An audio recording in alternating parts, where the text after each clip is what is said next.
Hi there, wonderful people. My name is Jamison, and I'm shooting an interview with the wonderful Mr. DJ LC from Daybreak at WFAA. And we're shooting this at the DeSoto Library. Mr. DJ LC, please take it away. First of all, thank you, sir. I really appreciate it. I pay him to say that. I'm telling you that right now. So he's absolutely awesome. And my name is Lamont Carlos, but I'm also known as DJ LC on News 8 Daybreak on WFAA Channel 8. And it's just it's an honor to be here. This whole pandemic thing has kind of changed the way we do things. As you can see, unfortunately, we're having to sit across from each other with masks on and everything. But it's a part of the adaptation of what we have to do in these times. All right, so first question. How did you first learn about the pandemic, and what was your first reaction? Well, being with the news station, I actually learned about it in the news. And at first, I wasn't necessarily that alarmed because it hadn't quite gotten to the point to where we all know it is to be now. But one of the first things I did notice was how a lot of the grocery stores, people were like hoarding or taking paper towels and tissue.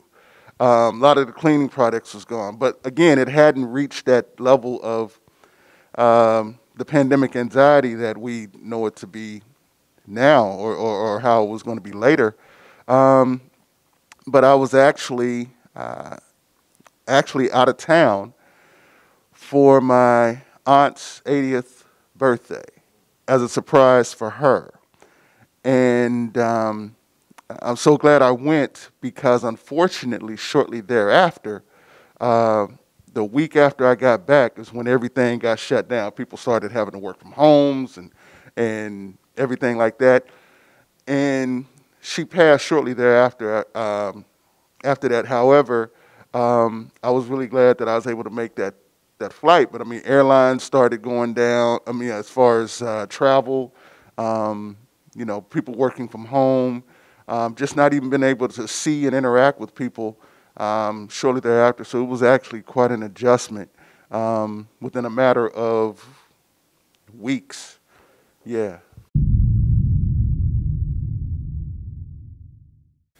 How do you stay positive in difficult times, and how would you encourage teens to also stay positive?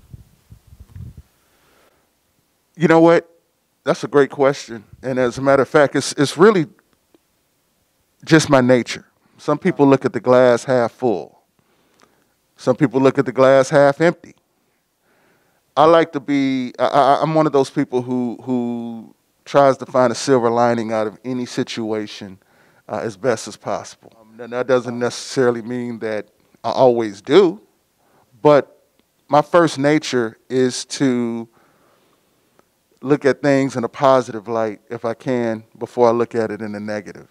For teens out there who may be feeling that, falling into the doldrums of what this pandemic has done and kind of changed the way we do things. And, before you just lean all the way over to the negative, and you can have your days, don't get me wrong. You have your days where you miss things and the way we used to do things. But again, take a step back for a second.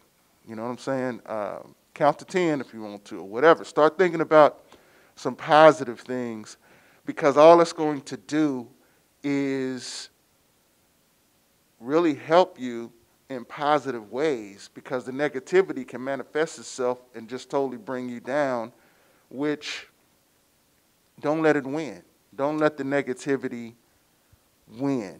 And it can seem easier said than done, but if you try it, it can be exercises. When you come across things that give you that negative thought or whatever, then think of some positive, the pros and the cons.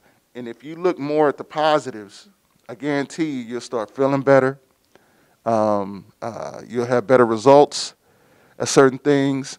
And even with the pandemic, as though there's many things that can be negative about it, try to think of some positive ways. Like, you know what? Unfortunately, I haven't been able to see grandma or grandpa, in a while. But, man, we just taught them how to FaceTime. They didn't even know how to do that. Parents have spent more time with their kids because they've had to, unfortunately, they had to teach from home and stuff like that. I mean, again, benefits of having mom and dad around more at home if they're there, just little different, being around brothers and sisters. You had more family time, dinner time together, things of that nature. Think of more positive things. And if you do that, I guarantee you, it can help you overcome any of the negativity that you may be experiencing.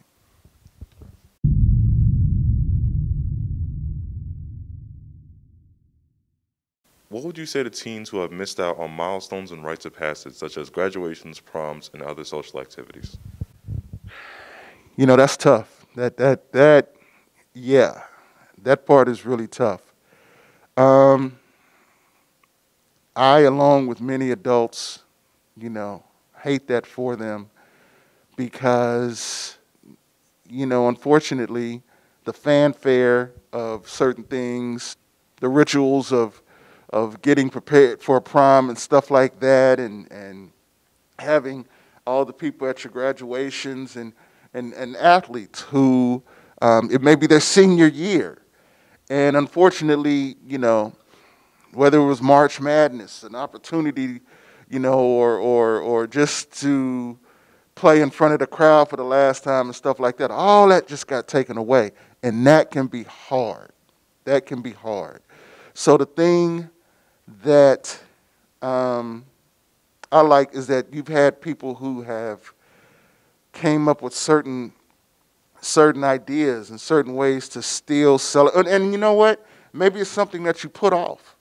Maybe you can't celebrate it then. Maybe it's like, listen, we may not be able to celebrate as big, and maybe we don't just celebrate your graduation in May. Maybe we push that to later, a few months later, because, where we're at a point now, what is this, 2021? And it's 2020 when, well, what if you still have a celebration in 2021 for something that happened in 2020? We can still make it happen. We can still make it work. But for the teens who, missed out on just milestones and things of that nature, just hang in there. And like I said, think of other ways to celebrate or to do something. Real quick example, I have a daughter who attends University of Houston, and she just turned 21 a few weeks ago.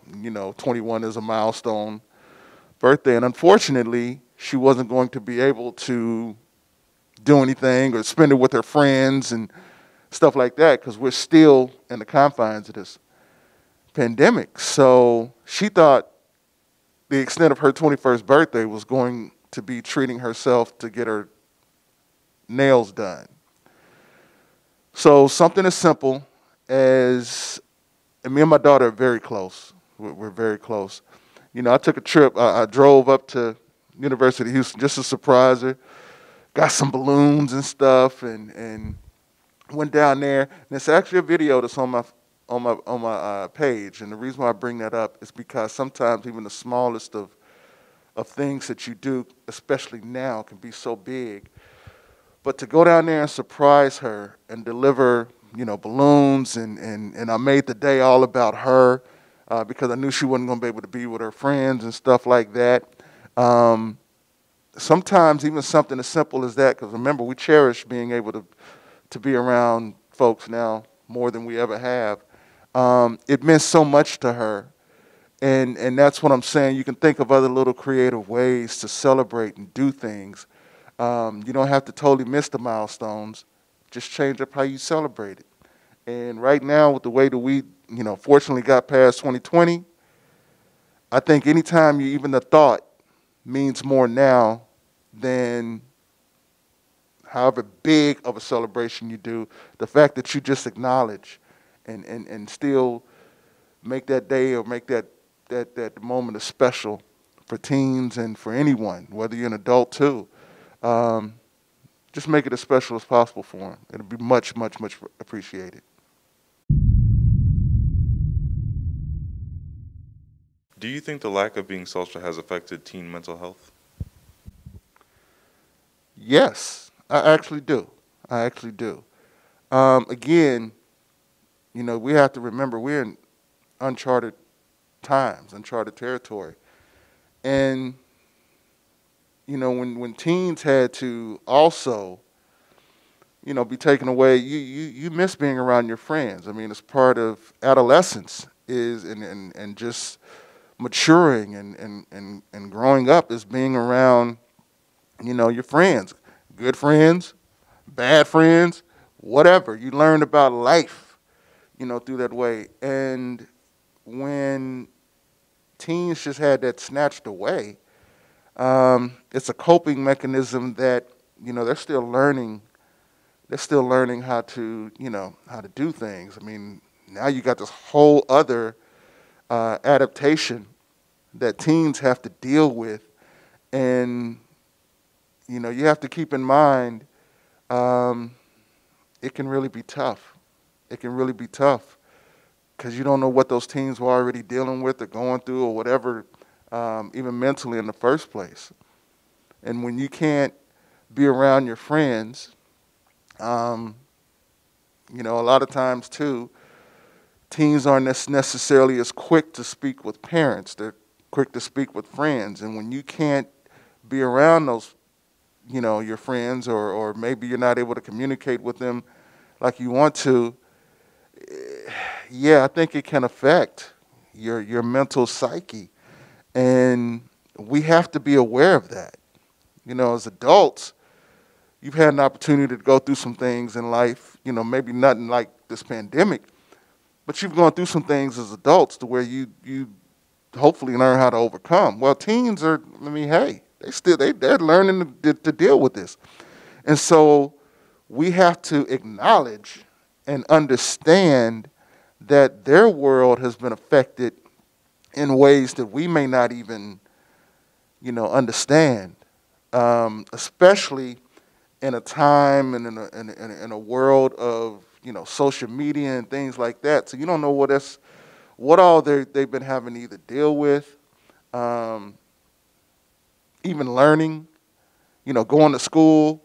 They've had to learn a whole new way of, you know, learning online. And sometimes that can even be kind of tough because you don't have that interaction with your teachers, you know, study groups in class. And so I definitely think that one of the negative things about this whole pandemic was the lack of social ability to be around folks that teens have had to deal with. That's just one of the many things that they've had to deal with, but I do think that's a big one, and unfortunately I think it's probably affected mental health to some capacity. Thank you all for watching. We'll be back next time.